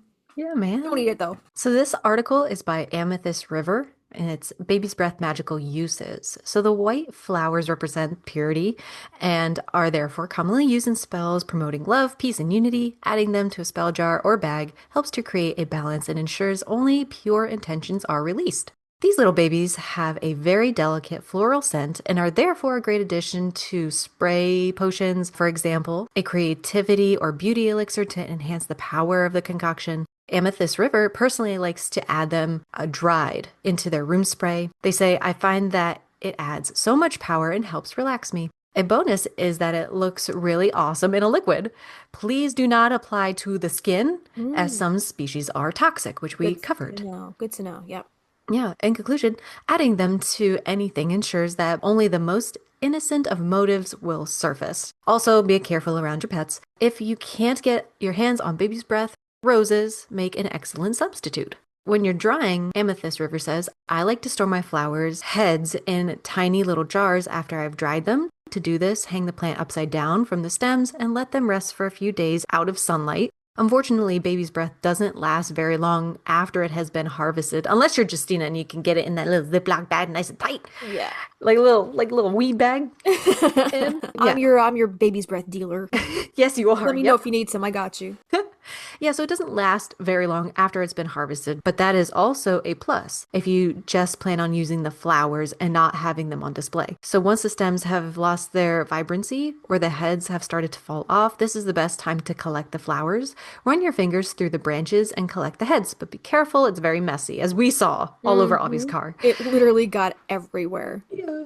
So then you can store them in a jar or a little pot. The best place to collect baby's breath is from your garden, but if you aren't growing them or there aren't any growing near you, you can always head to your reliable store that don't use fertilizers or harmful chemicals, as this obviously reduces their potency.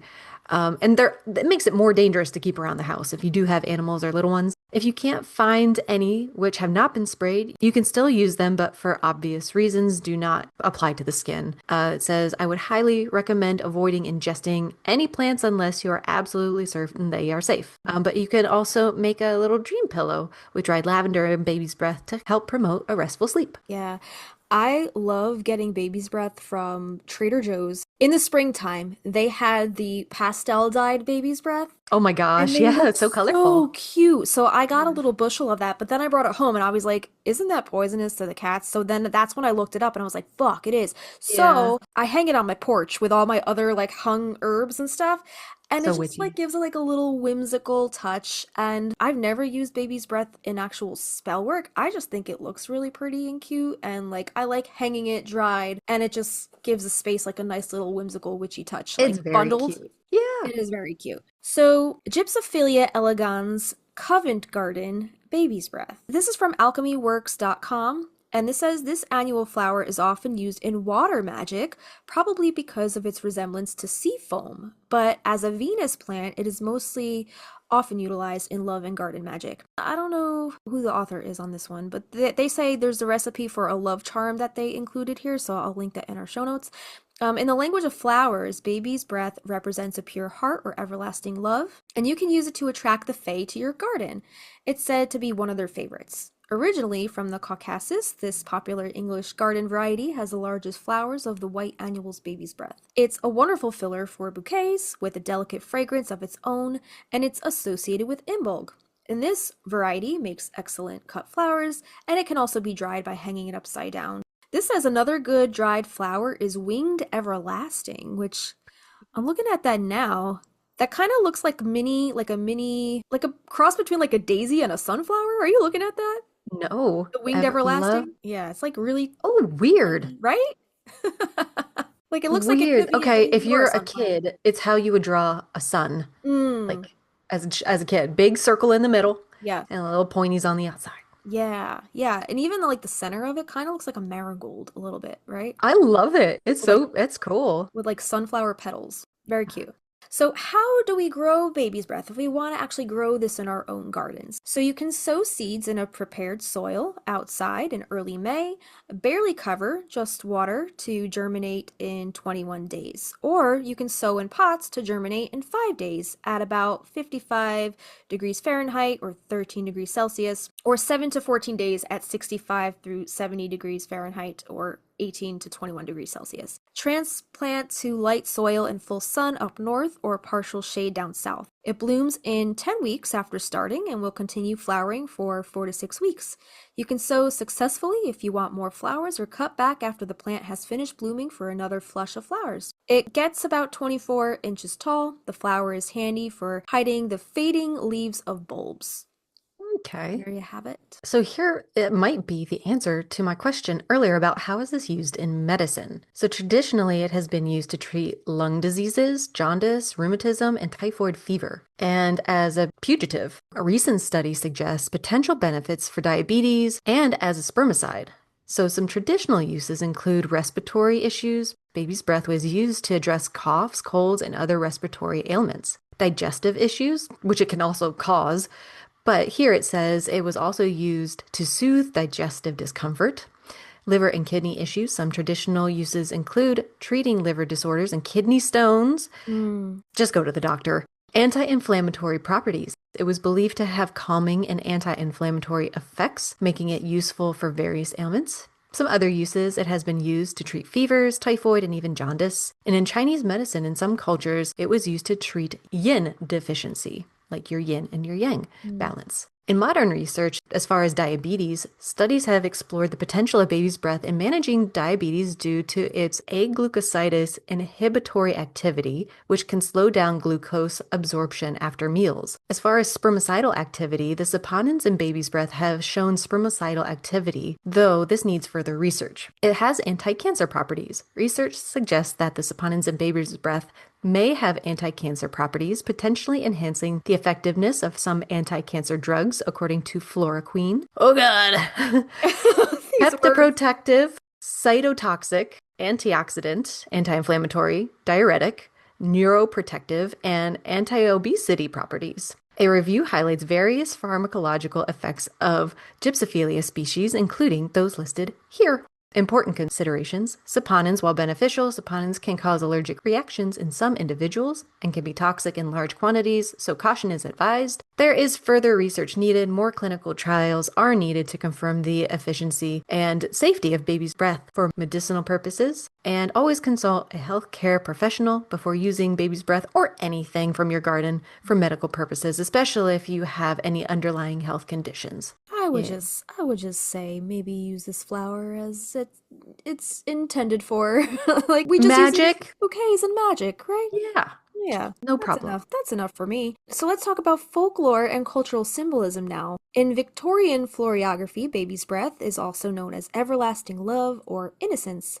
In the Victorian era, baby's breath was a common addition to tussy mussies, or small bouquets given as tokens of affection and prominently featured in bridal bouquets, symbolizing purity and enduring love. I love that word, tussy mussy. Tussy mussy. I've never heard of that before. Baby's breath is used in wedding ceremonies and death rites. It symbolizes the duality of life and death. It's associated with fairies in some traditions due to its dainty size and veil-like appearance. In Slavic folklore, it's often planted near the home to guard against unseen spirits and bad luck.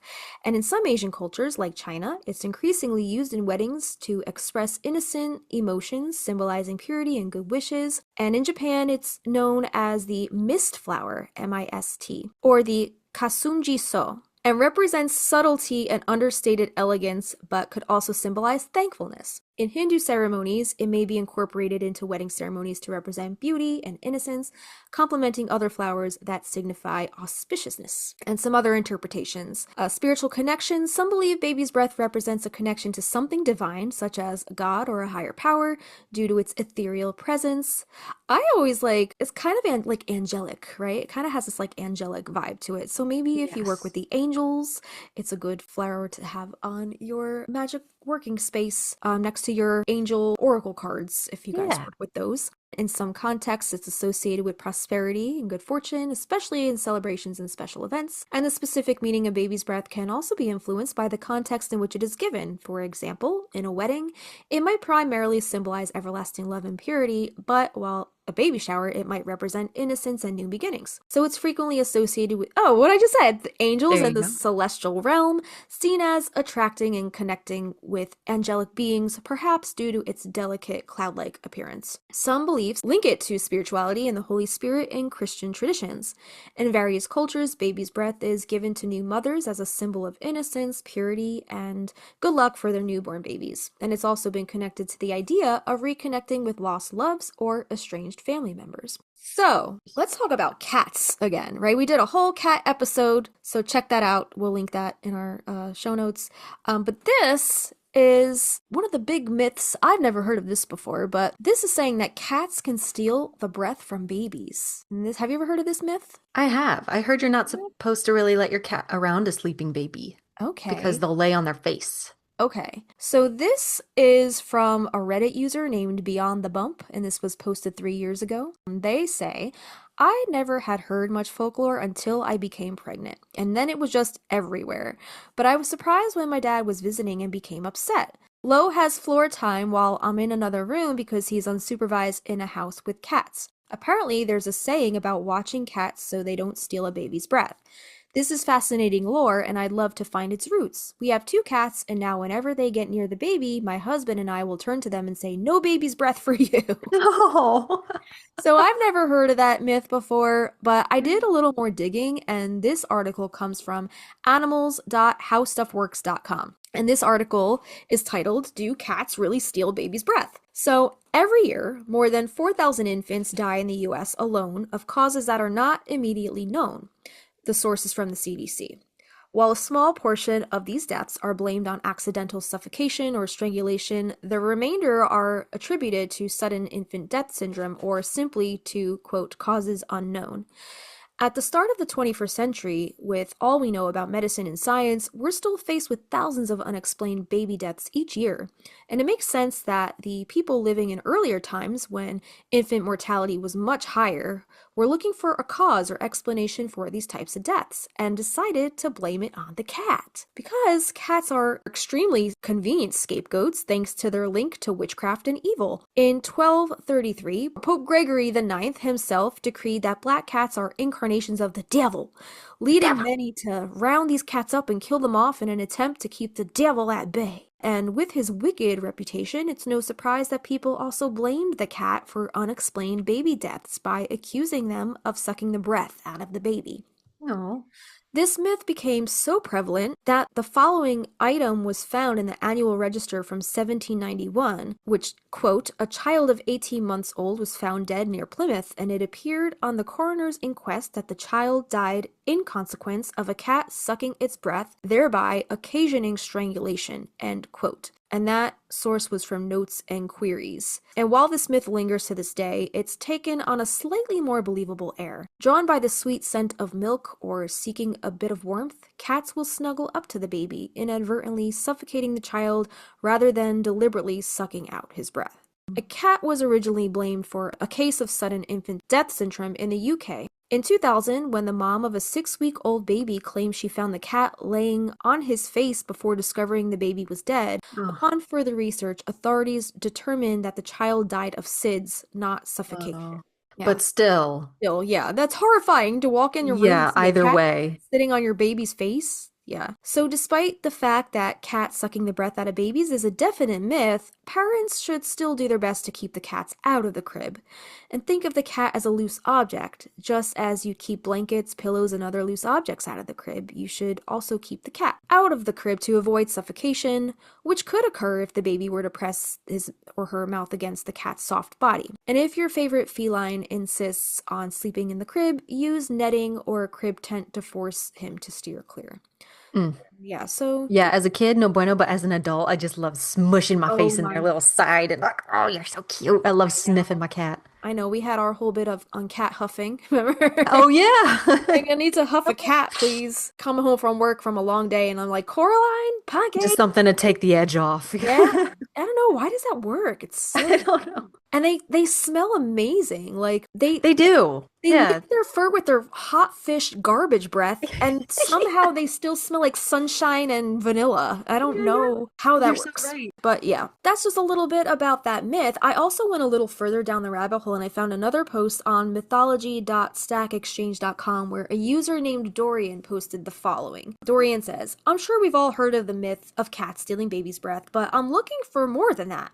I've heard of 2 other myths as well. The boo hag of Gullah culture, and the mice in some Chinese myths, but other than that, I can't find much of anything. So I'm like, okay, we've talked about the boo hag riding your chest for snacks, right? AKA the cat. Yeah, but I don't remember talking about the boo hag stealing breath. Maybe we did. I don't know. I have podcast brain, so Yeah. I'll have to listen to that episode again. But there were a few responses to that post from Dorian, and this one says, the generic name for this would be night hag. There is a sleep paralysis related folklore worldwide, some of which gave birth to what developed into the modern concept of the nightmare. This person says, I could not find any solid reference for the cat story. Your mice can be found there. In Eastern Chinese folklore, it is thought that a mouse can steal human breath at night. Human breath strengthens the mouse, allowing it longevity. And me and Avi watched a YouTube video yesterday, and this girl kept saying, she was trying to say longevity, but she kept saying longevity, and it was driving us insane. Allowing it longevity and the ability to briefly become human at night in a similar fashion to fox spirits. So the mouse sits near the person's face or under their nostrils. And some more examples, in Scandinavian folklore, sleep paralysis is caused by a mare, a supernatural creature related to incubi and succubi. Okay, so this is saying the mare is a damned woman who was cursed and her body is carried mysteriously during sleep without her noticing. Okay, so not a horse. That's what I thought. I thought it was a horse. Yeah. In this state, she visits villagers to sit on their rib cages while they are asleep, causing them to experience nightmares. In many parts of southern United States, the phenomenon is known as a hag, right? We talked about the boo hag, and the event is said to portend an approaching tragedy or accident. In Brazil, there is a legend about a mythological being called a pisadeira, she who steps, and she is described as a tall, skinny old woman with long, dirty nails and dried toes with tangled hair, a long nose, staring red eyes, and greenish teeth on her evil laugh. She lives over the roofs, waiting to step on the chest of those who sleep with a full stomach. So, Yo, just the nickname? She who steps, and then described as a tall, skinny woman with dirty nails. That's all you had to say for me to be like, oh no, let me go ward my house. Ooh, and like, we've all gone to bed with that extra full, very bloated belly. Yeah. And to have this, be like, oh no, I hope the pisadriata doesn't step on my stomach and like, right. Everything comes out of every orifice. That's what I'm thinking. Right. I'm wondering if it's related to like the 7 deadly sins, because Brazilian culture is very religious, right? Gluttony. Very religious. So maybe it's to ward off or to prevent people from engaging in gluttonous activity, right? Indulging, exactly. So I don't know if that has anything to do with it, but that's scary as fuck. It is. Right? So that whole thing, that whole legend about the cat stealing the baby's breath and like these mythological beings and these legends of creatures and I don't know, cryptids stealing breath. It all reminded me of the Stephen King movie. Have you ever seen this movie, The Cat's Eye, with Drew Barrymore when she was little? In this movie, there's a cat. However, it's not the cat that is trying to steal baby Barrymore's breath. It is actually a malevolent troll that's living in her walls, and at nighttime, it comes out of her wall and it climbs on top of her. And it steals her breath when she's sleeping. It even pinches her nose so she opens her mouth so then it can steal her breath. This thing's horrifying. Isn't that fucking scary as shit? As like it's got way too many teeth. As a 5-year-old kid seeing this movie. Is this a kid's movie? No, it's okay. a Stephen King horror. Okay, but, like, all right. This is the 80s, and like I don't think parents were vetting what their kids were watching back in the day. Like my parents would just have movies on, and I would just be like, all right, I guess I'm watching this. And these were just things that I would see on TV. And I remember this movie and that troll just scaring the fucking bejesus out of me. It's got a lot of teeth. It's got bells on, like, it's got like a jester hat on. It's got like little bells. It's a long movie, but the cat, it's like different vignettes. And the cat is like the protagonist kind of, and it kind of like moves from vignette to vignette. So this is just a very short vignette of the film. It's probably like, I don't know, maybe like a 10-minute clip. Spooky. But it is very, very creepy, and talking about the baby's breath and like these malevolent entities stealing a baby's breath, it reminded me of this movie. So I found this comment on a horror Reddit about this movie, and it made me laugh so hard because I was like, yeah, that's exactly like what the fuck. So they say, when I was 5 or 6, my uncle, who was babysitting me, fell asleep watching TV on the couch, and then Cat's Eye came on. I didn't pay much attention until the little goblin thing showed up, and that little piece of shit gave me nightmares for months afterwards. Little piece of shit. A little piece of shit.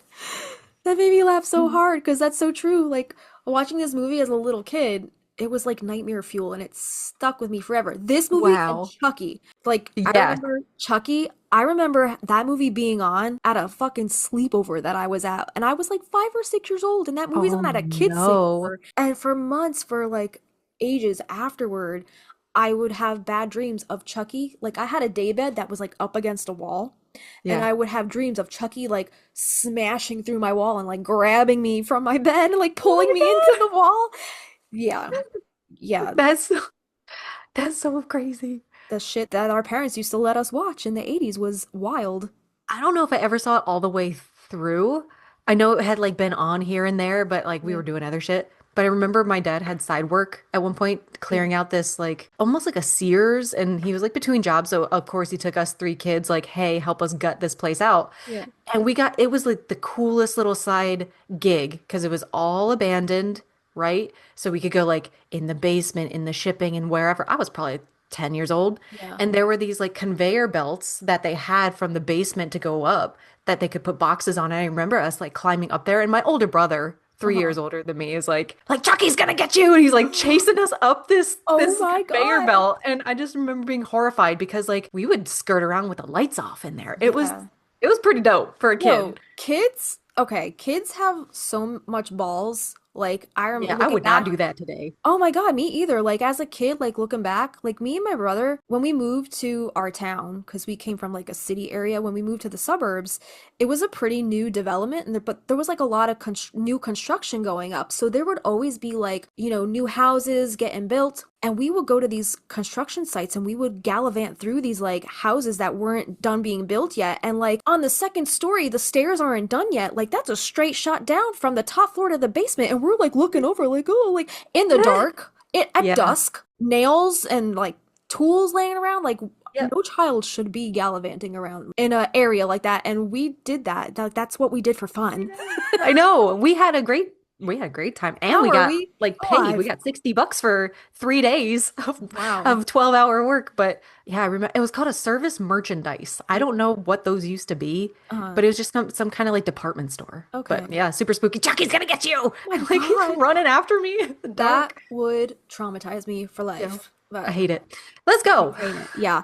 So let's jump into some different cultures in stealing children's breath myths. Okay. So in Eastern Chinese folklore, it is thought that a mouse can steal human breath at night. Human breath strengthens the mouse, allowing it longevity. Oh, we've read this before, and the ability to briefly become human at night in a similar fashion to fox spirits. And the mouse sits near the person's face or under their nostrils. In Turkish culture, sleep paralysis is often referred to as karabasan, the dark presser or assailer. It is believed to be a creature that attacks people in their sleep, pressing on their chest and stealing their breath. However, folk legends do not provide a reason why the devil or Ifrit does that. In Persian culture, it is known as a baktat, which is a ghost-like creature that sits on the dreamer's chest, making breathing harder for them. Baktat means small fortune, and it is believed if the dreamer reaches out and holds his nose, he would tell him or her where the treasure is. Oh! Kind of like what that little troll did to Drew Barrymore in the Cat's Eye movie. Right. Holds her nose until she's like, pah, right? Yeah. In Kurdish culture, sleep paralysis is often referred to as motaka. It is believed to be a demon that attacks people in their sleep, and particularly children of young age, and steals their breath away as they breathe heavily and keeps it out of reach. In Pashtun culture, it is known as kapasa. It is believed that it is a ghost without thumb fingers. The Ew. ghost tries to suffocate you by pressing your throat and sitting on your chest. However, since the ghost has no thumb fingers, that is why it cannot suffocate effectively. That's hysterical. It just uses the index and middle fingers of both hands. That is hilarious. It's got no thumbs. It's like, I don't have any thumbs, but that doesn't keep me from suffocating now, does it? In Swahili-speaking areas of Southeast Africa, it is known as jinamizi, or strangled by jinn, which refers to a creature sitting on one's chest, making it difficult for him or her to breathe. A lot of these are very similar. They're just slight differences from culture to culture, and it is attributed to result from a person sleeping on his back. Most people also recall being strangled by this creature. If you're Avi, it is a Justina ghost that covers his nose because when he sleeps Snoring. with his mouth shut, he snores. So sometimes I like pinch his nose to get him to open his fucking mouth. And in Practical Magic, that's how Jillian wakes Sally up at Midnight Margarita. She's like pinching her nose closed. Yeah. Is she a boo hag? He's a boo hag. And lastly, in Catalonian legend and popular culture, the Pesanta is an enormous dog, or sometimes a cat, that goes into people's houses in the night and puts itself on their chest, making it difficult for them to breathe and causing them the most horrible nightmares. The Pesanta is black and hairy with steel paws, but with holes so it cannot take anything. Oh, what? Wait, what? With holes so it can't take anything? I Like guess holes it's in his got pockets? holes. Maybe it has holes in its hands, so when it tries to like take things, like it just falls through the hand and it can't actually steal things. The Patrick Swayze ghost situation. All right, so yeah, those were all read from the wiki page for the term night hag. There are literally so many accounts of sleep demons from different cultures and traditions. I only pulled from one specifically that mentioned having an influence over breath. Yeah. Can we tie this in to practice? Can we do sleep demons? Because Jillian is kind of plagued at night by a little bit of sleep demonology, That is- demon activity. That is true. I want to know about sleep demons. It would be fascinating to talk about demonology in general. No. I'm listening to a podcast right now called Fairy. Okay. And it's like a drama, which is really cool. Like the sound design is amazing. They also have two other podcasts called Tanis and Rabbits, which I listen to both of those. So I'm kind of like, it's kind of the same vibe, but they talk about the Fae and how the Fae are connected. They're tied to demons. Way back in the day, like they thought the Fae were literally demons. It's given me like the True Blood, like the fairy's true identity is kind of icky, like the kind of scary. Maenads, like a Queen Mab or whatever her Mab, Well, right? like what's her name? Suke. She's a fairy and she goes to like the fairyland, and then right. when her fairy godmother shows her true face, it's all like pointy teeth and like scary Yeah. hook nose and stuff like that. Yeah. I forgot about that whole fairy storyline from True Blood. It I got honestly carried forgot. away when it came to the Werepanthers. Avi told me recently that it's coming back. Did you hear that? I did hear that. I Hmm. I guess we'll find out. All right. What else can they do? Yeah, I don't know. I I'll kinda take fell off- Alexander Skarsgård on a platter. any day. I kind of fell off toward the end because I was just like, this is getting crazy. I don't know about this. But anyway, Anyway, so yeah. you want some witchcraft? Yeah. Here's a little spell. We have a gentle spell, child-friendly bedtime protection spell, crafted to comfort your child, invoke ancestral protection. Think of that like Maria's rope ward. Help ward off some sleep demons. Or night spirits. It's written like a magical lullaby ritual that can be spoken aloud or written on a scroll, tucked under a pillow, or kept beside a child's bed in a protective charm pouch with a sprig of baby's breath, lavender, or rosemary. So this is titled Breath of the Moon, a nighttime protection spell for children, to be spoken softly at bedtime by the child themselves or their guardian. So it says, moon above and stars that gleam, guard me gently in my dream. Winds that whisper, trees that sway, keep the sleepy dark away. By baby's breath and lavender light, no shadow shall steal breath tonight. My bed a boat, my quilt a shield, no demon dares cross this dream field. With feathered wings and candles glow, may angels of night around me go. Safe I sleep and sound I stay, till light of dawn brings back the day. So may it be and not undone, by moon, by star, by rising sun. How sweet. That is sweet. This is ritual instructions Simple for caregivers or little witches alike. So what you're gonna need is a small sachet or pouch, some dried baby's breath for innocence and protection, a pinch of lavender for calming dreams, and a piece of clear quartz or moonstone. And you can also optionally take a little piece of paper as a scroll and write the spell that we just read. These are the ingredients, the components for what I just read that can go along with that, I guess. Yeah. So directions here: fill that pouch with the herbs and stone, whisper that spell that I just read aloud together with your child, or have them read it aloud. Place the pouch under their pillow or hang it by the bed, and leave the nightlight on, or place a small battery-powered candle nearby to represent moonlight and keep away the darkness. And then you can do this optional closing gesture. You can trace a gentle circle in the air above the child's bed and say, "This is your circle of dreaming light. No dark may enter, no fear may bite." I love that. I would feel so much more protected than having said 3 Hail Marys and Our Father. You know, As I lay me down to sleep, I pray my Lord and soul. Yeah. Or whatever. If I should die before I wake, that always gave me the ick as a kid. Yeah. Like my mom having me say if I should die before I wake, because I would always go to bed like, am I gonna die in my sleep? Right. Yeah. Anyway. So, yeah, that always freaked me out. Anyway, aside from childhood trauma, let's move on to pop culture. This show in the Australian comedy series Kath and Kim. Baby's breath, also known as Gypsophila, is humorously referenced, particularly by the character Kim. In one episode, Kim declares her wedding is off due to a, quote, statewide shortage of baby's breath, prompting Kath to respond the single word, Gypsophilia. That would be us. Yeah. It's just in the background, like. Yeah. This line highlights Kim's dramatic and often self-centered personality, as well as the flower's association with weddings. And despite the comedic portrayal, Baby's Breath has seen a resurgence in popularity for floral arrangements, including wedding bouquets. So some other random TV and film moments that include Baby's Breath. In the Japanese drama Silent, Baby's Breath is shared between characters in the final episode, symbolizing gratitude and happiness.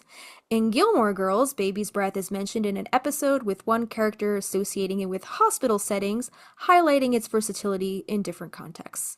And then there is actually a movie titled Baby's Breath, and this was featured in film festivals, demonstrating its appeal in the cinematic world. I don't know what that movie is about. I didn't look too far into it, but I have no idea. That's interesting. And I know earlier today we said Gypsophilia, aka Baby's Breath itself, had no mentions in the Practical Magic books. However, I did find an interesting connection to the books with this next piece of Gypsophilia pop culture. So, Gypsophilia is the name of a Canadian gypsy jazz band. Christina, have you heard of this band? I don't think so. Okay, well, you're about to, and you're about to love this shit because this is right up your alley. So Gypsophilia was I don't know if it's still a working band, but it says it was a Canadian jazz band from Nova Scotia. The band is composed of Ross Burns, Alec Frith, Nick Wilkinson on guitars, Gina Burgess on violin, Adam Fine on double bass, Matt Meyer on trumpet, and Sajeev Uwar on piano, keyboards, accordion, and the melodica. I don't know what that is. That sounds cool. Gypsophilia has released 4 albums to date: Minor Hope, Sabadoao, Constellation, and Night Swimming, plus a B-sides compilation, Horska. On June 9th, 2017, the band announced that they would be retiring after 13 years following their summer tour across Canada and a few final farewell performances in Halifax. Okay, so I guess they're not a working band anymore, but They're on Spotify. Yes, they are still on Spotify. Their albums are still available to stream. Here's where the book connection comes in, okay?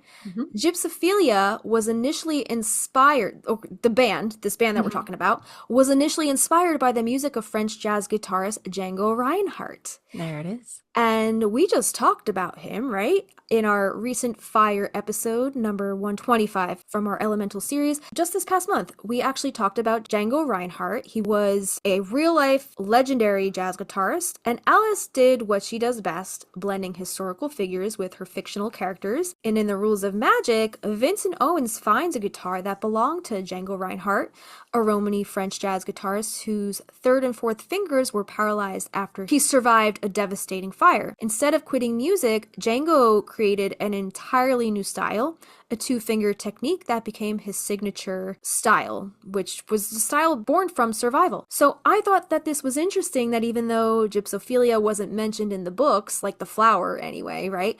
Django Reinhardt was, which is the Nova Scotian jazz act that's what they named their band after. So that Yeah. weird connection, right? I like that. So Very weird. cool. It's all connected. Gypsophilia, the band, soon found its own distinctive sound through original, unique compositions and the melding of the band members' varied backgrounds and influences. So while, quote, gypsy jazz remains a major component of the music, Gypsophilia has incorporated elements of tango, klezmer, funk, classical music, hard bop, and post bop, and its soloists avoid the heavy, cliched improvisational style found in most contemporary gypsy jazz. The band's repertoire ranges from energetic, swinging dance music to more sophisticated jazz, from highly improvised to through composed pieces, but often combine these elements, striving to incorporate challenging, modern harmonies and melodies in the context of an accessible, swinging beat. So they're really freaking cool. I think these are right up your alley, Christina. They have at least 3 or 4 albums up on Spotify. I will link those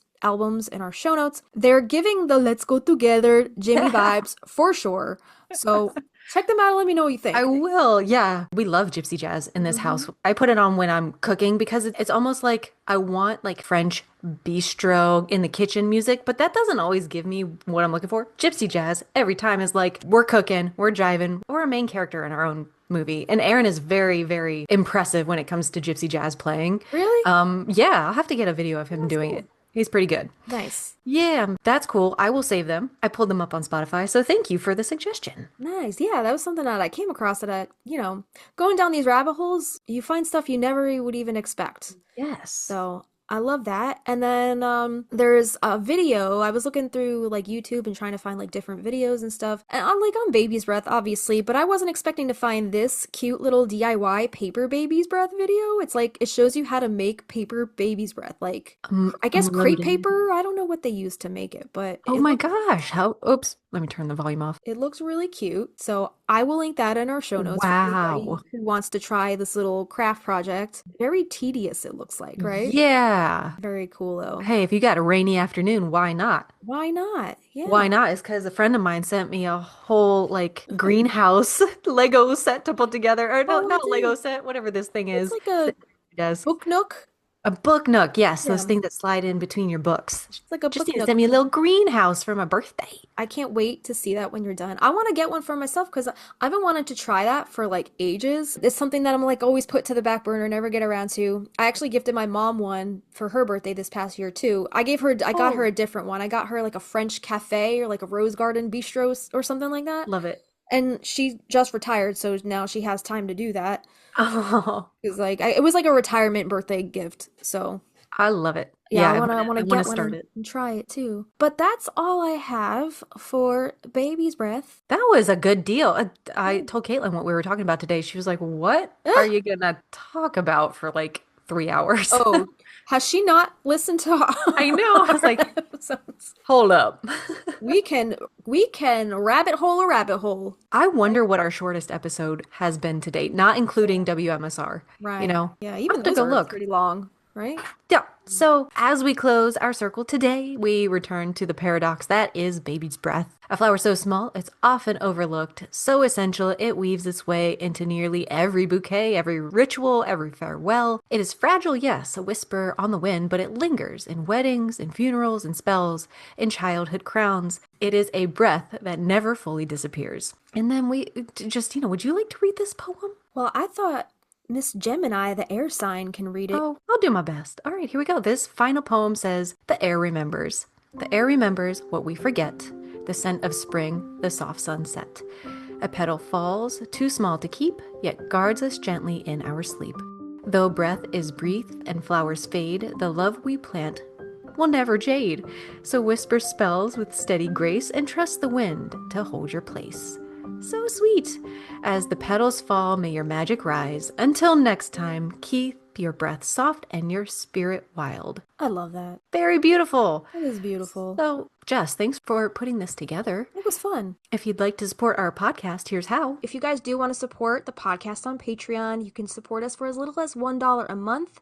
That's our seedling tier, and that gets you access to our patron-only polls where you get to weigh in on what topics you would like us to talk about next. It also gets you our monthly calendar so you can see what topics we have coming up for the month, and it also gets you a welcome shout out on the show. Our $3 lavender bud tier gets you our show notes for each episode in an aesthetically pleasing PDF, our after hours posts, if there's any extra tidbits or behind the scenes info pertaining to any of our episodes, we'll post those along with a blog post or extra photos, and access to our specially curated Spotify playlists. We have created playlists for our WMSR episodes as well as Production Dream playlists for each song episode, and more. Our $5 Lilac tier gets you access to our private Facebook community where we host a monthly live stream. Plus, you'll get access to our Discord server where we host our monthly watch parties.